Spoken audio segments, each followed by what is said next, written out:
Hi everyone! Welcome, Earthling.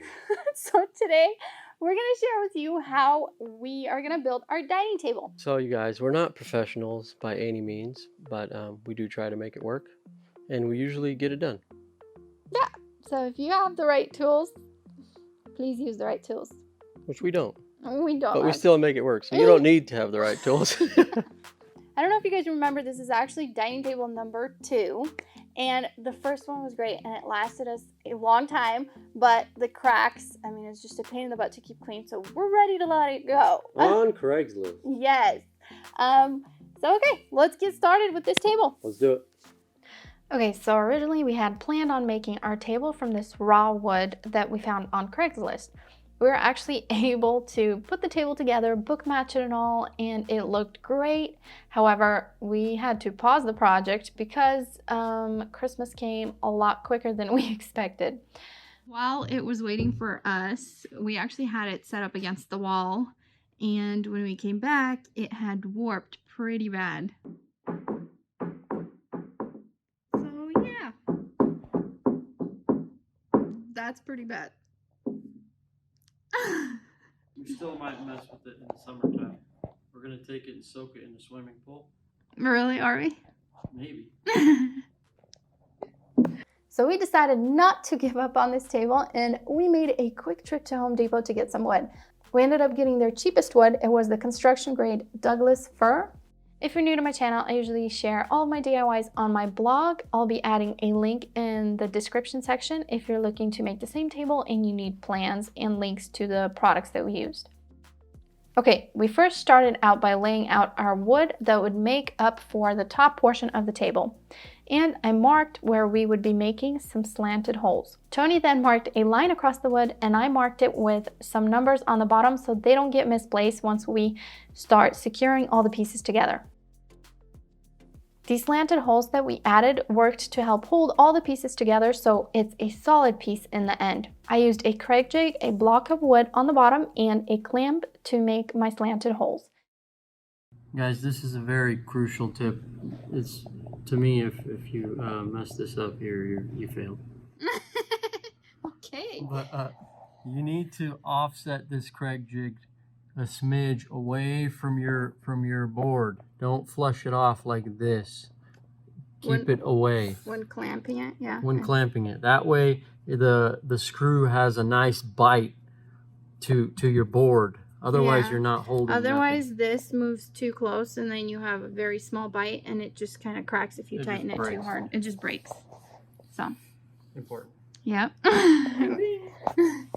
I did ours about a little bit more than 1/4 of an inch. Sure you did it that far out? Yeah. I did all of them that far out. Yep. We added a hole every about 5 to 7 inches going down each board. If you're not familiar with Craig jigs, they're usually sold at almost any hardware store. You could probably get them online as well. I got the most basic one on Amazon. I'll add a link down below for you if you need it. Once we had all our holes pre-drilled, we used a strap to somewhat secure all the pieces together and lay on a flat surface. So unfortunately, our concrete floor was actually not as flat as we thought it was, so we had to lay it onto Tony's frame. Tony used a rubber mallet to make sure all the wood pieces lay evenly, and we were ready to start adding the screws in. We used 2.5-inch construction grade screws to secure all the wood pieces together. This is pretty easy to do, but Tony does highly recommend getting a drill bit extension like this when working with slanted holes. It makes the job so much easier. I'll add a link for the one we have down below if you need it. Okay, now that all the pieces were secured together, we were ready to cut off the edges to size. We cut the length of the table at about 57 inches in length. We then added some slanted holes to the ends of the table so we could secure our 2x6s on both ends. Tony also planed the 2x6 before securing it to the end of the table. Okay, so we kind of messed up a little and eventually found out that it was better to add the slanted holes into the 2x6 to avoid the wood from splitting when being screwed in. We ended up fixing this mistake after, so I didn't get it in the video. Okay, next step is how we made our legs. Tony cut 4 pieces of 4x6 measuring at 25 inches in length. This would make the table height at about 31 inches. He cut 4 pieces of 2x4s as well to go on both sides of the pillars for the legs.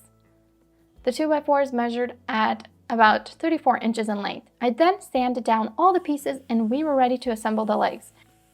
Okay, so here's where the sturdy stuff comes in. We used these 4.5-inch screws to secure the 2x4s to the 4x6 pillars. Honestly, I think you only need these on one side because the bottom 2x4 doesn't really need that much support. I marked where I wanted to add my screws and pre-drilled some holes. I then used this countersink drill bit to make the holes countersink. So this is pretty important because you do not want your screw heads sticking out. You want there to be a flush surface when you insert your screws. You also want to make sure the screw has this washer around the top. This helps the screw stay afloat if you ever need to remove it. If there's no washer, we kind of learned the hard way. It gets sucked into the wood and it's almost impossible to remove. After attaching the 2x4 to one side of the pillars, I followed the same steps to attach the other 2x4 to the other side of the pillars. That's it. Now we were ready to attach our legs to the table. I also pre-drilled holes on the 2x4s to secure the legs to the table, and we used 2.5-inch screws to secure the legs to the tabletop. We also used a countersink drill bit to countersink these screws as well. This step isn't required, we just wanted a clean look.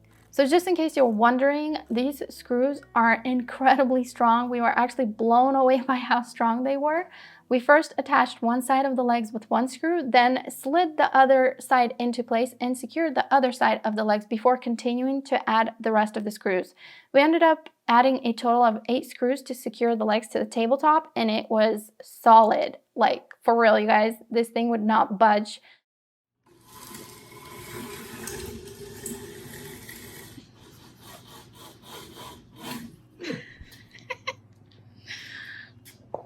What do you think about the legs, hon? Pretty sturdy. Sturdy enough. I mean, what are you going to do? Throw that off a roof or something? And that's it. Our table was complete. We honestly were planning on adding a center beam on the bottom and maybe some cross beams for better durability, but these screws were so strong, we decided to leave the table as is at this point because we really loved how clean it looked. Plus, it's way less work. If you guys are liking this video so far, don't forget to give us a thumbs up so we know what kind of videos you guys like, and don't forget to subscribe because we will be sharing more DIYs. Yes, thank you. Okay, let's talk about wood stains. This is actually what I was most worried about jumping into this DIY table because I had previously worked with Douglas fir. In fact, it was our last table that we made, and I simply clear coated it and it just turned bright red and orange, and I realized I really don't like that color of wood. It's just hard to style with. I don't know.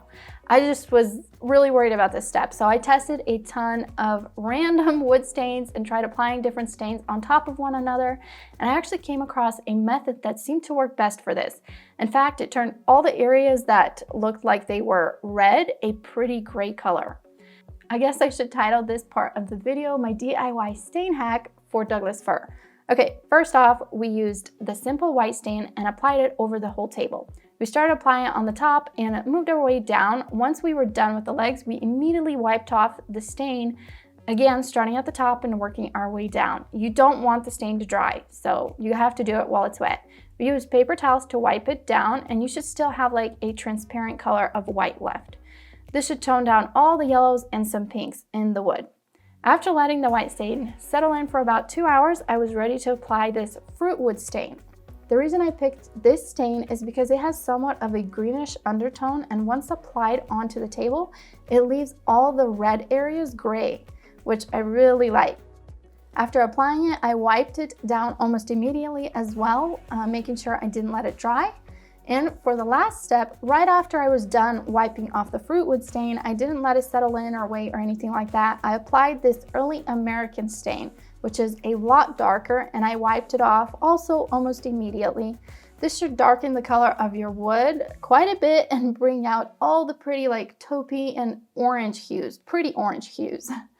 You can let the stain set overnight and apply another coat of early American if you want it darker. That's actually what we did the next day. We also wiped it off right away and it just made it a shade darker. But in all honesty, you guys, I learned the hard way that wood darkens over time if you stain it, so I would leave it a shade lighter. I actually kind of regret going in and doing it a second time, so yeah, lesson learned. Okay, let's talk about sealing this table. I wanted to keep it as matte as possible while still getting that 100% waterproof surface. So to do this, I applied 2 different finishes. I first did the clear gloss on top. I didn't apply this gloss finish on the legs as much because we wouldn't be using them as much as the tabletop. I let that dry overnight and I came back the next day and sanded it down with 400 grit sandpaper just lightly. I then applied my matte finish onto the whole table.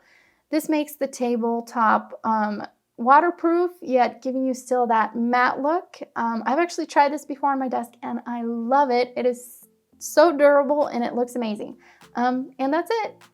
Okay, here's how the table turned out. Compared to our last table, you guys, I'm really happy with how the stain color turned out. I do wish I would have done it a little bit lighter, but overall, I am blown away with this table. The wood cost us a total of about $130, and then the sealer and the stain was an additional like $60. So this was under $200, which is a steal deal.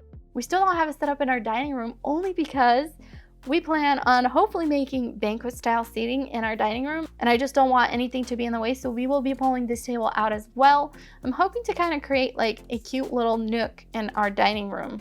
And that's it, you guys. I hope you found this video helpful and learned something. If you guys have any questions, please feel free to ask me down below in the comments. Don't forget to subscribe and give me a thumbs up. I will see you all next time. Bye.